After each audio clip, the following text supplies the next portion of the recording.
أعوذ بالله من الشيطان الرجيم بسم الله الرحمن الرحيم يا بني إسرائيل اذكروا نعمتي التي أنعمت عليكم وأوفوا بعهدي أوف بعهدكم وإياي فارهبون وآمنوا بما أنزلت مصدقا لما معكم ولا تكونوا أول كافر به ولا تشتروا بآياتي ثمنا قليلا وإياي فاتقون ولا تلبسوا الحق بالباطل وتكتموا الحق وأنتم تعلمون صدق الله العظيم. دا سورة بقرة دا او دی سورة بقرة ذکر سکوم دا آغا دی قرآن پاک ذکر کولو سره شروع شو دا، یعنی سورہ بقرہ تو شروع کېدلو په شروع کې د قرآن پاک ذکر کړی دا او بدای وکړو چې د قرآن پاک څخه دا هدایت ته ټول مخلوقاتو لپاره هم اگر دینه نفع به مؤمنون چې کوي دینه بعد یو خلکو په باره کې عذاب شدید ذکر وشورو چې څوک په دې باندې ایمان نه وروړي او په دې کې ایوا طبقه هغه کولو کفرون او منکرون او ایوا طبقه هغه د منافقون وا دی اردو کو او سره دی هغه څه حالات او څه دی هغه غلط کارونو ذکر وکړل شو. دین بعد مؤمنون مشرکون منافقون او درو طبقو ته دا خطاب ده ستاسو دی الله تعالی عبادت کوي او یندي تاکید ورکې شو ده او بیا نه بعد د قرآن مجید اعجاز ذکر وشولو اور سره دی ایمان دوت هم ورکړل شو. بیا د آدم علیه السلام دی پیدا کولو ذکر ده او په دې باندې دی هغه اصلیت او دی حقیقت او دی الله تعالی دی قدرت کامله وضاحت تور باندې ذکر وکړل شو. دې لپاره چې دی الله تعالی اطاعت او عبادت ترغیب ورکړل شي او نافرمانی نه ورکې سړی ځون وساتي. بیا د کفارو دوه جماعتونو ذکر ده څنګه کې یو کولو کفرون دی او بل منافقون دی او دا اردوړو کې dva قسمه خلک دي. یو هغه دي چې بت پرست مشرکون دي څنګه صرف د پلور د نیکونو د رسمونو پیروي کوي نور علم قدیم یا علم جدید هغه سره نشته. دا عام طور باندې دا انپړ امیون دي لکه څنګه عام اهل مکه دې وجنه قرآن پاک دغه خلکو ته امیین لیدي او دویم هغه خلک دي چې هغه په مخکینی پیغمبرانو باندې یو ایمان راوړو او مخکینی آسماني کتابونو باندې هم لکه تورات او انجیل وغیرہ د دې علم دي سره ورسره او دغه خلکو سره او دغه خلکو ته به لیک کې پړې خلک یې لشو. په دې کې بعض خلکو په حضرت موسی علیه السلام باندې ایمان او عیسی علیه السلام باندې نه و هغه ته يهودي لشو او بعضو عیسی علیه السلام باندې ایمان او موسی علیه السلام پیغمبر نه منلو او معصومی نه منلو دغه ته نصارا یې لشو. دغه ورځو ته په قرآن پاک کې په اندی بنا باندې اهل کتاب یې شوي دي. صدر ورو الله تعالی آسماني کتاب یعنی تورات یا انجیل باندې ایمان ستي او دا خلک لیکي پړې اهل علم دی یعنی دی واجنه د اهل علم خلق دي او خلکو په نظر کې معزز او قابل اعتماد خلق دي. نو دی واجنه دا خبره په خلکو باندې اثر انداز هم ده صدا په لاري باندې روشي نو نور نه د مسلمانې کېدلو لوی توقع ده. ویلي زنداور کې لوی خلکو ورکې سمجدوري خلکو مدینه طیبه او دې سره څوره آس پاس یعنی الکی وي اخر دغه قسم ته خلکو کثرت زیاتو. سورہ بقرہ چونکه مدنی سورات تا دې واجب نه پدې کې د مشرکانو او د منافقانو بیان نه بعد د اهلی کتابو خصوصیت سره ذکر شوی دا او اهتمام سره ته خطاب کړی شوی دغه څلوېښتم آیات نه ونیسي په 123 یعنی 123 آیاته پورې چې هغه د اخري سپارې دي اندغو خلکو ته کې خطاب ده چې هغه کې اول دغه خلک ځون ته رانږدې کول دي داسې طریقې سره چې اول د دغو خندني شرفت ذکر شوی ده او بیا د دې وجې نه په دنیا کې حاصلېدل ولا کوم عزت ته هغه ذکر ده بیا او په دې باندې بیا د الله تعالی مسلسل نعمتونه بیا هغو بلیاریو غلط کارونه هغه باندې تنبیه کول وته او د صحیح لارې طرف ته دعوت ورکول نو په دې 123 آیتونو کې یعنی 40 نمبر 123 آیتونو کې اولنی او آیتونه چې کوم دي هغه کې ته اجمالی خطاب ده یعنی تفصیل نشته دا ورکی سپاغه کې در آیتونو کې د ایمان دعوت ته او څلورو کې اعمال صالحات تلقین ده دینه بعد د لوی تفصیل سره هغه ته خطاب شوی او تفصیلی خطاب شروعي او د تفصیلی خطاب اختتام دې اهتمام په یا بني اسرائیل سره کړه ده یعنی یا بني اسرائیل تفصیلی خطاب شروع کیږي او څه ختميږي هم په یا بني اسرائیل باندې ختميږي دا شروعي دی واجب نه پدې باندې وکړه چې دی واجب نه کلام لغت مؤثر شي او هغه زمانه کې طریقان دا غواړي چې چوته په دی خبره کوله چې خبره په اثر انداز کېدله نه غوته په اندانو نه خطاب کېدلو نو یا بني اسرائیل عبرانی زبون لفظ ده او د دې معنا ده عبد الله حضرت یعقوب علیه السلام دویمه معنا ده بعض علما فرمایي چې پیغمبر صلی الله علیه وسلم نه علاوه د بل نبی د سیدیر نمی نه وي سیوا د حضرت یعقوب علیه السلام نه صدیقت وی نمی وي یو یعقوب بل اسرائیل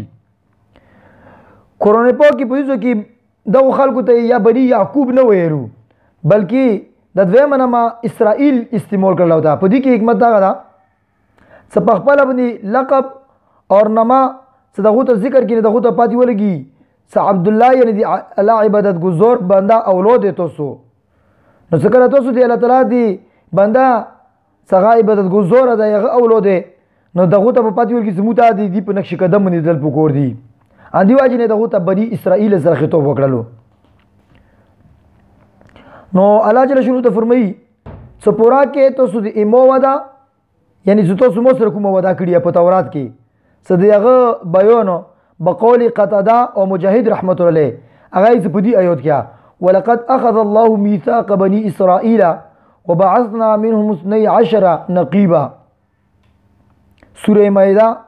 آیات تا په دې کې الله جل شانو فرمایي چې تاسو سره مو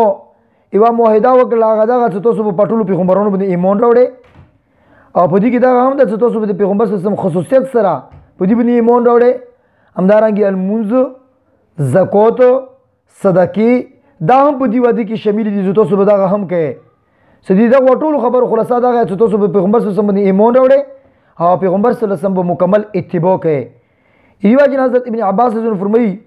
سدي وادي نه مراد هغه د محمد صلی الله علیه وسلم اتباع ده او زه تاسو ودا پورا کاله جل شنو ته فرمایي یعنی دی آیت کې دا ذکر ده چې تاسو مو ودا پورا کې زه تاسو ودا پورا کو څنګه دا خلکو سره دا ودا کړی و چې زه به تاسو ګناونه معاف کو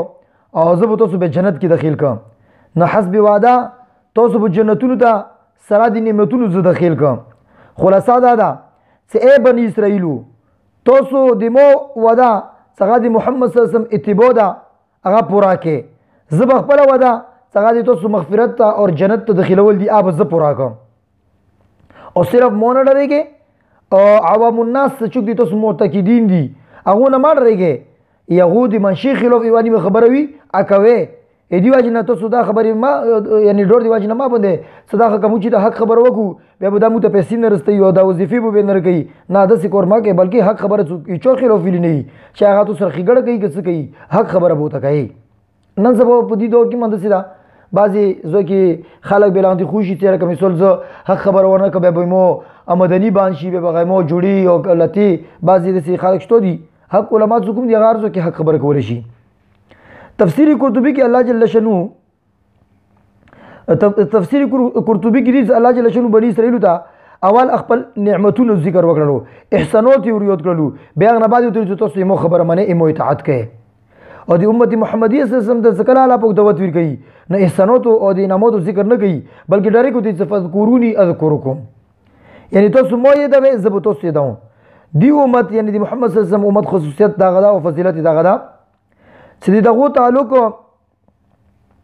هغه احسانات او انعامات سره نشته دا بلکې الله رب عزت کی اغنباد ہوتا انعامات احسانات عمر بزرگ کی او هغه خلکو مخکینی امتونو هغه د بداوال نعمتونو بزرګ دا کله چې دور خګړی کړي به الله پاک مدد کوي کنه نه پیغمبر صلی الله علیه وسلم سره دا خبر نشته انعامات ذکر وته کی نه پیغمبر صلی الله علیه وسلم ته الله پاک اول اغنباد انعامات ذکر دا ندی آیات نه معلومه شولا سکوما ودا خپل مانس کې وکړل شي هغه پر کول ضروری دي ودا متول دا حرام دي بلکې سوره مائده کې اولنې آیات دي نه هم زیات واضح ده اوفو بالعقود پیغمبر صلی الله علیه وسلم فرمایي سوادي متون کی څنګه ته آخرت کې هم سزا ملويږي هغه نه مخکې واسه زو دغه دا چې د محشر په میدان کې څازونه کې اولین او اخرین ټول خلک پر جمع وي نو د کوم خلکو څو وادي متولي دغه پیژنګلې لپاره به دغه خلکو کې جنډي ولګول شي څو چوره غاټي وادي موتی ګړي اندور به کې غاټي غاټي جنډي لاګي دا به یو قسم د دسی وي چې د حشر میدان کې به دغه خلکو یو قسم د شرمول وي ولا تكون اول کافر به تاسو اول کافر ما جوړیږي اول کافر ما جوړیږي بعد کې کافر ما جوړیږي خدیدی مطلب دا کسره اول کافر وي هم ظلم دا حرام دي کورسته کافر جوړیږي هم ظلم دي یعنی حرام دي خبودي کې خبره طرف ته اشاره وشوله ست اول کافر ما جوړیږي کچې ته تو اول کفر اختیار کړو تو نه بعد څوره خلک کفر اختیاري دي سزا به یغه ته حکم مليږي اب ته هم ملويږي هغه بوج به هم پتو بنی رسي او بال به هم پتو بنی رسي نو دینه دا معلومه شوه چې کوم سره په دنیا کې نورو لپاره ایوي ګونو سبب جوړ شي نو دا سړی به هغه کوم سړی لکه دی ګونو وکړله دا هم ورپسې ګونو کوي دی باندې چې د ګونو کوم وبال رسی اب دی ته هم راسي او که چې د دی نیکه کور وکړلو دی پسې څوره خلک دی نیکه کور کوي دا د کوم اجر ملي اب دی ته هم ملوي دا مضمون دی پیغمبر صلی الله علیه وسلم ډیر د سنت معلوم ده ولا تشتروا بآياتي ثمنا قليلا په دې آیات کې الله جل شانه فرمایي چې تاسو د آیاتونو په بدله کې کام قیمت ما خله نو هغه د آیتونو سیاق او سباق نه به معلومیږي چې خلک د خلکو د مرزه او د هغه د اغراض او خطره د الله تعالی د آیتونو مطلب غلط او تبیینولو یا به ته پټولو نو دا اجتماع د امت د حرام دي یعنی تاسو د الله آیتونه خلک د تغروشي کوي وایي چې مو پیسې دیر کو جمع دیر کو نو هغه خطره تاسو د الله تعالی حکم او ما بدله ولا تشتروا بآياتي ثمنا قليلا اوس پاتې شو دا خبره چې د الله تعالی آیتونه صحیح خلق خي لکه مدرسې کې سبق خیل قرآن پاک حفظ شو باندې کول آیا دی باندې ته پیسې خستای شي کنه شي خستای لکه څنګه هغه خلک ایمان کړلو سو تاسو د الله تعالی د آیتونو د الله تعالی د حکم په بیانولو کې تاسو پیسې ما خله نه آیا دې زمانه کې د کوم قرآن پاک تعلیم خیر شي یا علم کتابونه خیر شي په دې باندې ته پیسې خستای شي کنه شي خستای دا خپل ځکه کې خپل یو اهمه مسله ده خبرحال فقهای امت په دې کې اختلاف شته ده امام مالک رحمت الله علیه امام شافعی رحمت الله علیه امام احمد بن حنبل رحمت الله هغه یې جایز دي پیسې خستل شي امام اعظم ابو حنیفه رحمت الله علیه او بعض نور ائمه هغه منه فرمایلی چې پیسې یعنی تنخو د اجرت نشي خستل ویل چې پیغمبر صلی الله علیه وسلم فرمایي چې تاسو قرآن پاک ځون دی پر ذریعہ دی معاش ما جوړوي خو متأخرین احناف زګم دي هغه څنګه دغه حالات مشاهده وکړه چې د قرآن مجید کوم استادون دي اسلامی بیت المال نه هغه د حکومت وظیفه ملودل هغه وظیفه اوس کې ته نه مليږي ویل چې ارزو کې اسلامی نظام کې فطور ده او د هغه دی وجنه د معلمینو د عموما څه نه ملويږي لکه نن سبا مو زګورو او سکول استادونو ته څه یعنی ملويږي خدای مدرسې استادونو ته څه نه ملويږي نو اوس کې چونکی مهنت او مزدوری یا تجارت وغیرہ کې کدا خلک ولګيږي نو د بچایو د تعلیم او د قرآن سلسله به دا بالکل بان شي او دا خلک به چونکی نور مشغلو کې ولګي دی وجنه د قرآن پاک تعلیم باندې تنخوا خستل دی وجه د ضرورت نه جهیز ده لکه څنګه صاحب هدايه فرمایلی سنن سبو په دې باندې فتوا ورکول پکور دي څه د قرآن پاک تعلیم باندې اجرت او تنخواه خستل جایز دي او صاحب هدایه او دین بعد کې رتلونکي فقهاو بعضو اندسې نورو شیانو باندې هم وظیفو او د تنخواه خستل جایز فرمیلي لکه څنګه د قرآن پاک په تعلیم باندې او د دین په بقا باندې خستل جایز دي دین علاوه څه کوم شي باندې د دین بقا ده لکه امامت لکه اذان لکه د حدیثو تعلیم لکه د فقه تعلیم دا ټول قرآن پاک تعلیم سره دا هم لګولي چې لکه څنګه هغه باندې تنخواه خستل جایز ده دغه باندې هم تنخواه خستل جایز ده علامه شمیر رحمت الله علیه د دور مختار په شرح کې د خپل رسالې کې څنګه شفاء العلیل ډیر تفصیل سره او قوي دلایل سره دا خبره وضیح کړی ده چې د قرآن پاک په تعلیم باندې اجرت او تنخواه خستل دا جایز دي او د دې علت یو داسې دینی ضرورت ده چې هغه کې د خلل راتللو د وجې نه پوره د دین نظام چې کوم دا هغه کې بې خلل راشي نو قرآن پاک تعلیم ورکولو باندې پیسې خستل جایز دي څه کوم د دین بقا سره تعلق نه ده لکه مردګانو دپاره بعضې خلک یې چې موږ ته ختم وکړو پیسې روکې دا نه دي جایز بیا ویلې څه دې سره څه تعلق نشته ده دین بقا سره دې تعلق نشته ده که یو سړی د قرآن پاک تعلیم وکړي خلک خپله صدقه کوي خپل طرف نه پیسې وکړي ټیک ده هغه جایز ده خستلی شي خو دا چې موږ ته ختم وکړو بیا دې پیسې راکوي اجرت ورباندې خلي دا جایز نه دي او ولا تلبس الحق بالباطل دینه دا ثابته شوله چې حق خبره کې غلطي خبرې ملول ګډوډول دینه ځون ستل پکور دي دا جایز نه دي چا دا خبره ګاډه واډه د څه تامې دی واجینا څه ته حق خبره پټوي یا هر څه واجوي دا حرام دي مسله بس واضح ده په دې کې د تفصیل ضرورت نشته ده امام قرطبي رحمت الله په خپل تفسیر کې دا به نه څه حق خبره پټول دینه پرهیز کول نو دې واقع په باره کې یوه مفصل یوه خبره ذکر کړې ده څنګه ابو حازم رحمت الله طبیعي ده او خلیفه سلیمان ابن عبدالملک رحمت الله علیه په زمانه کې وو او دا واقعه ذکر کړې ده ډېره مفیده واقعه ده اصل مقصود ورکې دغه ده څه ته حق خبره دا د خلکو د وجې نه مه ګډوډوه لکه د نن سبا هم په دې دور کې داسې خلک شته دي بعضې پیرون او بعضې داسې خلک شته دي هغه ته خلک ویر شي چې ته لغنتې میوه ویړي څه ویړي او د جي وګوره لغنتې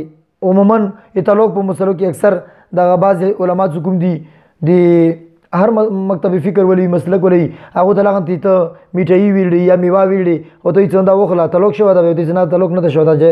بیا ته خبره بدله کی نو دینه قرآن پاک ولا تلبسوا الحق بالباطل سره ممنع کړلو مسند درمی کې د مسند درمی په سند سره دا واقعي ذکر کړیا سیوی پیر سلیمان ابن عبدالملک رحمت الله مدینه طیبه ته راوللو څو ورځې پاتې شولو نو خلکو نه تاسو په مدینه طیبه کې داسې چوک شته ده داسې سړی چوک موجود ده هغه صحابي کتل وي صحابي سره صحبت کې پاتې شوی نو خلکو ته ویل جی ابو حازم رحمت الله علیه داسې کار شته ده نو سلیمان ابن عبدالملک رحمت الله ته ویلو کسونه پسې وسلو څنګه ته سروشي نو سلیمان ابن عبدالملک رحمت الله علیه څخه ابو حازم رولو نو ته ویل د څه بیوفایی ده ابو حازم رحمت الله جی څنګه بیوفایی ده سلیمان رحمت الله ته فرمایلو څه په مدینه کې څومره مشهور خلک دي هغه مو ته مل ویدلو ترسي تو سفر نه راوللی ابو حازم رحمت الله ته فرمایلو امیر المؤمنین زه ته الله نه پناه غواړم ته مو ته داسې خبره ما کوه چې هغه دې واقع خلاف وي نن نه مخکې خو نه تو زه پېژندل نه مو ته پېژندلې نو داسې حالاتو کې به زه ته ملکوت خپله څنګه دې تلله دې خو سره سوال هم نه پیدا کېږي نو بیا دا خبره څنګه ته مو ته څه بېوفایي ده سلیمان رحمت الله دا جواب واورېدلو ابن شهاب زهري او څو نور حاضرین مجلس وو هغه طرف ته مخ وروړلو نو امام زهري رحمت الله ته فرمایي چې ابو حازم چې کومه خبره وکړه ټیکي وکړله تو خبره غلط وکړله دینه بعد سلیمان رحمت الله علیه خپل خبرې بدالې کړې او څه سوالات یې شروع کړلو او ته ویل ای ابو حازم دا څه خبره چې زه مار نه ډارېږم نو هغه ته ویلو څه واجه دغه څه تو خپل اخرت ړانګ پرې ایښه ده او دنیا د اباد کړیا نو ابدې طرف نه ویرون طرف یعنی کومه ړانګ زوی ده هغه طرف ته خلکو زړه نه کېږي بیا یعنی اخرت ړانګ ده دنیا د اباد ده ابدې نه به ړانګ زوی ته خلکو زړه چې ته کېږي سلیمان رحمت الله دا خبره سره ومنله او نه تاسو وکړلو سبو سیاره په مخ کې مو ودارو نو مو به حاضری څنګه وي نو دوی فرمایلو څنګه عمل کوونکا د دې الله په مخ کې به دسي وداري لکه څنګه مسافر څخه سفر نه وبسه کې کله کور طرف ته رسی یعنی تیزه سره رسی او بعد عمل کوونکا سړی به دسي طریقې سره پیش کیږي لکه څنګه یو تختیدل غلام ونی ولا شي او هغه زیره ولا شي اخر نه رسی کنه زون تړ کوي یعنی مطلب دا څه کوم خلک نیکمالي خلک وي نیک عملی کړی وي اته سبو کې مت پر زیاله په مخ کې وداري اب دسي وداري لکه څنګه یو سړی مسافر وي واپس کو تر چې هغه څنګه زر رسی او خپل رسی تیزه سره رسی او کوم سړی به دمال وي هغه الله په مخ کې څه کله درای ادسي لکه یو غلام اکانه تختیدل وي اثر والی زونا کش کوي او زونا ندی کوي اندسي به دمال سړی هغه باندې نه وروستل شي سلیمان رحمت الله صدا خبر اور د ډېر زیات وژړېدلو او وایي چې کاش سمو ته معلومه وه چې الله تعالی ایمو دي پر کوم صورت لیکله ده چې آیا مو به نیکمالي خلکو که بدمالي خلکو ابو حزیم رحمت الله فرمایي چې خپل اعمال د الله تعالی کتاب باندې ته پیش کا ته د خپل پاتې ولګي سلیمان رحمت الله فرمایي چې دا کوم آیات باندې مو پیش کو او ته فرمایي چې ان الابرار لفی نعیم وان الفجار لفی جحیم یعنی بشکا نیکمالي خلک د جنت نعمتونو کې وي او نافرمانی خلک دا به ګنو یعنی کوم ګنو کوونکي خلک دي دا به په جهنم کې وي سلیمان رحمت الله تعالی رحمت ډیر لوی ده هغه د بدکور خلکو باندې هم زیات ده وایي فرمایي ان رحمت الله قریب من المحسنین یعنی د الله تعالی رحمت نیکمالو خلکو سره نږدې ده سلیمان رحمت الله تعالی تاسو کې ای ابو حازم دی الله په بندګانو کې اټول نه زیات عزت پر چوتا او ته وایي فرمایلو چې کوم خلکو کې سړیتوب وي او صحیح عقل ورکی وي دغه دی الله په بنسبت عزت ولدا بیا ونه تاسو کړلو کوم عمل د سیده هغه افضل لا او ته وایي فرمایلو چې فرض څه سوره فرایض کاغذ زکات روزه د حج د الموز د واجبات دغه ادایګي کول او حرام شونه زون ستل دا افضل عمل لا بیا ونه تاسو کړلو چې کومه د وزیوتا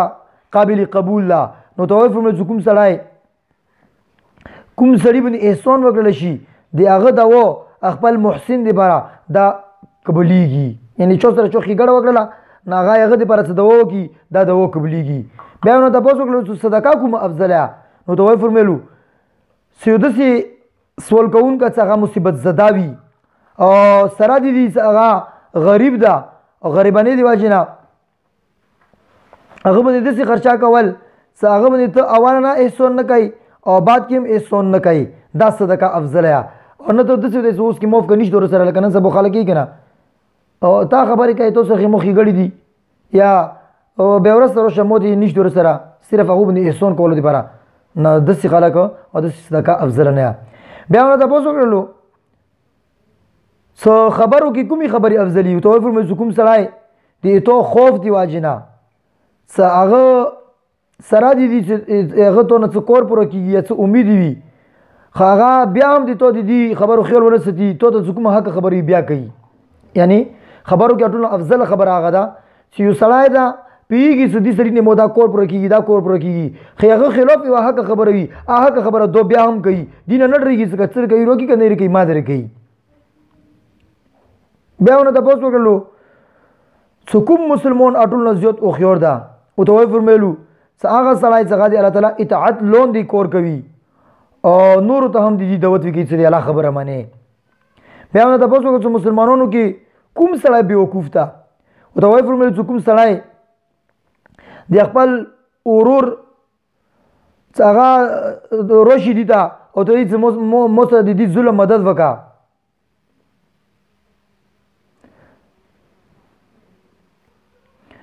بیا ونه تاسو وکړو چې مسلمانانو کې ټول بیوقوف سړی چوکتا او ته وایي فرمایلو چې هغه سړی څنګه د خپل مسلمان ورور هغه سره په ظلم کې امداد وکي څنګه حاصل لاغه ده سدي نور دنیا ټیکولو دی پره دو خپل دین خرڅوي سلیمان رحمت الله تعالی فرمایي بالکل د ټیک ویلو دینه بعد سلیمان رحمت الله نه تاسو وکړلو سه ایمو په باره کې د څخه الله ابو حزیم رحمت الله تعالی فرمایي چې مو د سوال کې پریدا کرنا دا تاسو نه کې نه خبره وي سلیمان رحمت الله تعالی فرمایي نه دا به مو ته خو مخوغه ابو حزم رحمت الله فرمایي چې امیر المؤمنین چې تاسو پلور او تاسو کوم لیکونه وو هغه د توري په زور باندې خلکو باندې خپل بچی کړی دا او زبردستۍ سره دغه د مرزي خلاف هغه باندې حکومت کړی دا او ډېر خلک قتل کړي دي او دغه ټول کول نه باوجود هغه دنیا نو وسلور دي کاش کته ته پاتې وا هغه مار نه بعد هغه سره څه وکړل شو هغه ته څه ویل شو کوم کسون سلیمان رحمت الله سره نوستو هغه کیو کا سره چک شول چې ته د بچو د مزاج خلاف خبر وکړه ابو حزم رحمت الله دوی صفو خبره مکړی دا څه بعد خبره نه ده ابو حزم رحمت الله فرمایلو یعنی هغه کس ته ویلو چې ته خو د بچو په مخ کې غلطه خبره وکړه نو ابو حزم رحمت الله فرمایي نه دا مو بعد خبره نه کړی بلکې مو هغه خبر وکړه چې کومي خبره مو ته حکم ده ځکه چې الله تعالی علماو نه دا ودا خصیا څه حق خبره به تاسو کوي پټوي بنا لتبيننه للناس ولا تكتمونه اندا خبره څنګه پر دا اوس پرې کومه دا خبره شو ده څو علماو ته پکور ته څنګه حق خبره ارزو کی کوي چا غزو کی څه هم ویل نه کیږي حق خبره کول پکور دي مو د بعض خلک وایي سره مولوی سي خلک پسړه باندې غمجن دي کروبوري باندې تکلیف زودا د سیوانی خبره خیر ده ما کوا او د دې واجب خلکو ته که تکلیف راسي و دراسي مو دي مسلمانانو د انسانانو دی الله تعالی حق خبر کې یو خلکو خیال نشو ستله مو به دی الله حق خبره اعلی کو ارزو کې کو کنه چې هغه د مو خلافي چې هغه د عوامو خلافي هغه د بچو خلافي هیڅ خلافي هغه ته پکور ده څنګه حق خبر ارزو کې کوي بعضی د سیډیر زون ته څنګه ضرورت نه زیات خو سړاوي او ضرورت نه زیات لګ علم ور سره وي بیا غي سره الله ته خیر د زنه زونی کی خبرو کې خیال سته حق خبر کې بالکل خیال نه ستل پکور کول پکور دیغه چا چوکر بندا وګره بچو ته مخ مخ یي چې دی تو پلور دی تو نیکو از ظالم خلک تیر شو دا خلکو سره ظلم کړه دا او ته سلای رچګي غلط خبره ده کړه نه حق خبر مو کړه مو ته الله تعالی دا حکم ده عالم به حق خبره خو مخ کوي سليمان رحمت الله علیه بیاونه تاسو کړو ځخه اوس کې دې ټیکول دي پر مو ته طریقه وخت مو څه طریقه وګورو دا خبره ټیکو او ته وای فرمایلو چې تکبر پرې دی سلیتوب اختیار کې او چې کوم خلکو حق در سره ده هغه خلکو ته حق ورکې او انصاف سره ورکی تقسیم کې لکه نن سبا بچو مو وګورو تکبر ورکی دا سلیتوب بالکل کې نشته چې حق ور سره ده هغه ته حق نه ملويږي او انصاف سره نه تقسیميږي بس پیسې دی وزن ناروزي بل ناروزي چې یو لاک وروتلی وي حقداري د تراسي اخیری شل ضرر کې پوتې وي استلو کسونو حق وي اخیری دو درو تور کې ملوشي هر یو سړی په حکومت ولا خلکو کې او په ادارو ولا خلکو کې هغه کې څه غلا او څه بېمنی او څه بسلیتوب ورکی موجود ده سلیمان رحمت الله علیه ابو حزم آیا کې دا شي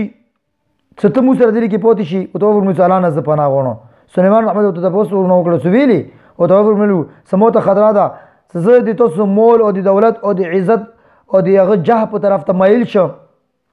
چې هغه دی واجب نه به زه ازول کې گرفتار نشم دي ته علما یې رشي څنګه د دنیا اسایش او آرایش او زبایش ته نه ګوري بلکې خپل اخرت ته ګوري بیا سلیمان رحمت الله وتعالى څخه تاسو ته حاجت شته مو ته وخت څنګه ته پورا کوم او ته فرمایي ایو حاجت مشتو ده جهنم نه مخلص کا جنت نه مبوزا سلیمان رحمت الله دې داخه مو په واس کې نشته او ته فرمایي ځکه بل څه نه به زه غوړ هم نه په اخر کې سلیمان رحمت الله وتعالى سمو دې پر څه دوا وکا ابو حزم متدا د وکړه چې الله کچتا سلیمان دې تو خواخ بندا ده او هغه د پر دنیا او آخرت کې بهتري ویر کې او اسنی ویر کې او کچې دغه دې تو دښمن وي نو هغه وختونه ونیسي او د خپل د محبوب د مرزي طرف ته په حضور باندې راکینش کی سلیمان رحمت الله وتعالى سموته څه وصیت وکا ارشاد یو تو فرملو څه مختصره خبره ده څه د خپل الله عظمت او جلال په دې درجه کې ستا څنګه ته د مقام ته ونه رسي څوک شو نه ته باندې کړه شوی هغه ته وکی او څوک شو نو ته ته یې چوروشه او هغه طرف نه به ته ځون غیر زر کې اخ طرف ته نه رسي یعنی الله پاک عظمت دوره درجه کې خپل ځل کې ستا څوک شو نه مانی کړي اخ طرف ته لوړ نشي حکومت طرف نه ته یې دي اخ طرف نه ته بل طرف ته لوړ نشي نو سلیمان رحمت الله ذکر دی مجلس نه فارغ شولو دینه بعد صل دینورا د ابو حزم ته ورستورو ابو حزم یو چټیو ته ولیکل هغه سل دینورا ته بیا واپس کړو او چټي کې لیکلو چې کچې ته د سل دینورا د مو دغه خبرو چې د کوم نصیحتونه او د کومې کلمې ته مو ویلې یخ به د لامو تر کوي نو دا خیمو دپاره بیا د وینې او د خنزیر غوښه ده د دې نه هغه ده چې زه هغه وینه او د خنزیر غوښه به زه وخورم او که دا ته مو ته دې دپاره رسولي چې بیت المول نه ایمو مو ته حق راکوي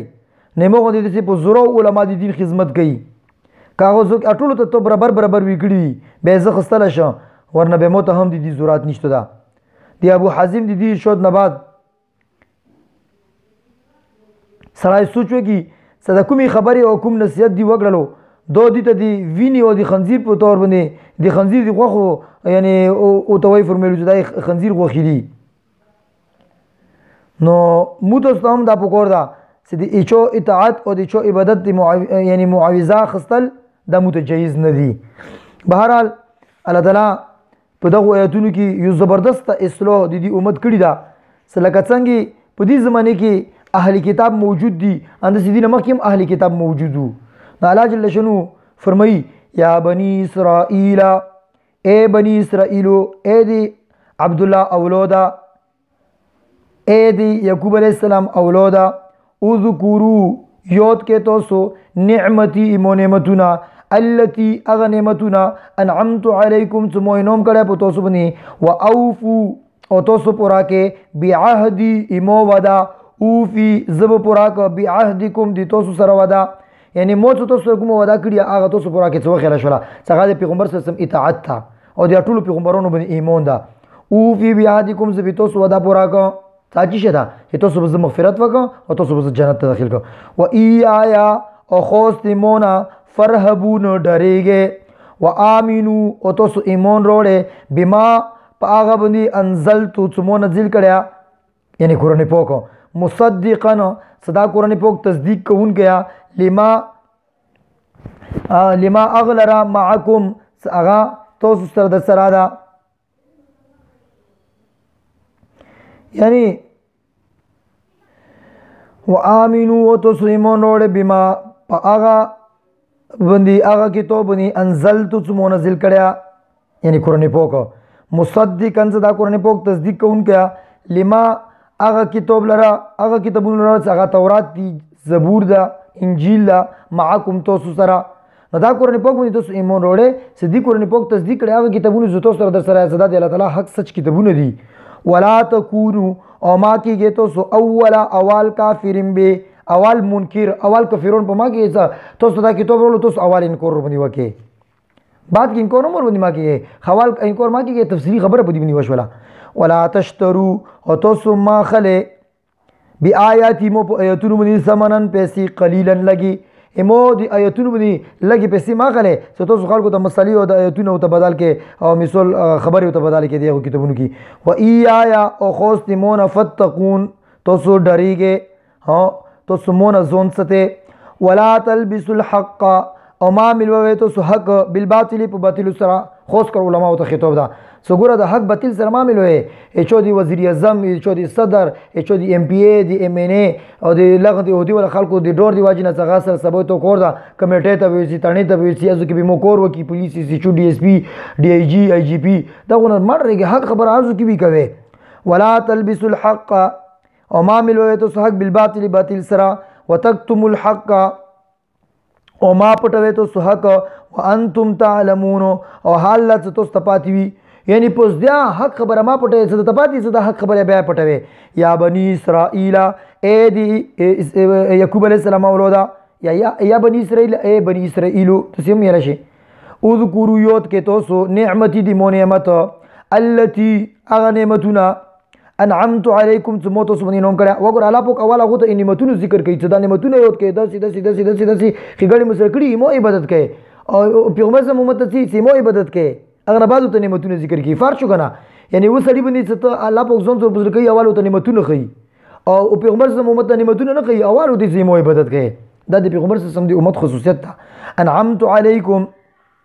چې مو تاسو باندې نوم کړه واوفوا بعهدي او پورا کې تاسو د مو وعده سمو سره کوم وعده کړیا اوفي بعهدكم زبي تاسو وعده پورا کو و ايايا فرهبون او خوص د مونږ ډریږي و امنو او تاسو مونږ بما انزلتو هغه شی بني سمو نازل کړی تاسو ته یعنی قران پاک مصدقا څه دا قران پاک تصدیق کوونکی لما معكم هغه تاسو د سرای څنګه تورات زبور انجیل لا یعنی تورات و انجیل دی ولا تکونوا او ما جوړی کې تاسو اول کافرین به اول کافرون په دی بنی یعنی قران پاک اول انکار کوونکی تاسو ما جوړی کې ولا تشترو او ما خله تاسو بیااتی مو په ایتونو بنی ثمنن قلیلا پیسې کامي مو په ایتونو باندې کامي پیسې ما خله کامي پیسې مطلب ما خله دی دا مطلب نه چې ډېری باندې خله یعنی کامي پیسې ما خله ډېری خود ما خله و ايايا فتقون او خوص مونزون سته مون ډریږي ولا تلبسوا الحق